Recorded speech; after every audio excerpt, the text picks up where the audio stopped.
If you ask most AutoCAD users what their favorite command is, undo is usually the answer. That's because we all make mistakes, and when we do, the undo command will let us put things back the way they were. In this lesson, we're going to learn how to use the undo command. On my screen, I have a mechanical drawing. This line work represents a gasket.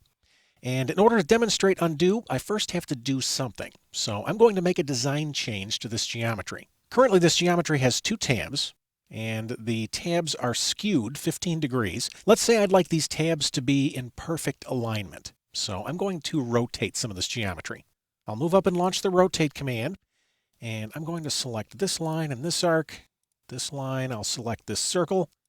I'll select the geometry for this slot, and I'll select my center line. Then I'll right-click. I would like to rotate this geometry around the center of this circle.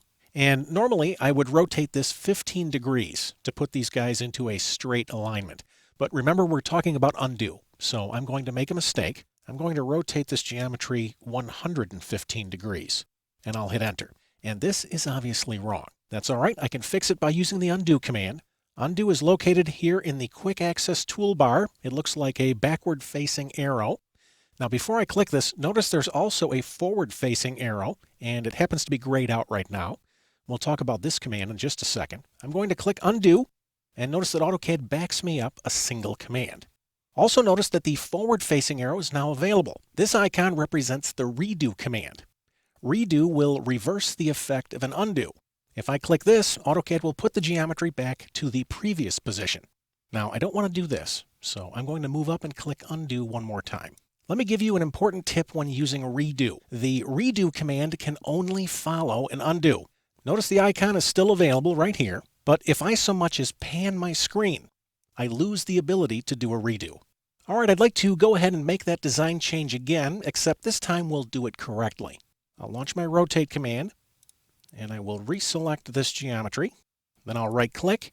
I'd like to rotate the geometry around the center of this circle, and I'd like to rotate it 15 degrees.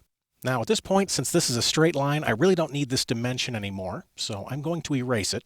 I'll launch the erase command, select the dimension, and then I'll hit enter. Now I've obviously got some gaps and I've got some overlapping line work.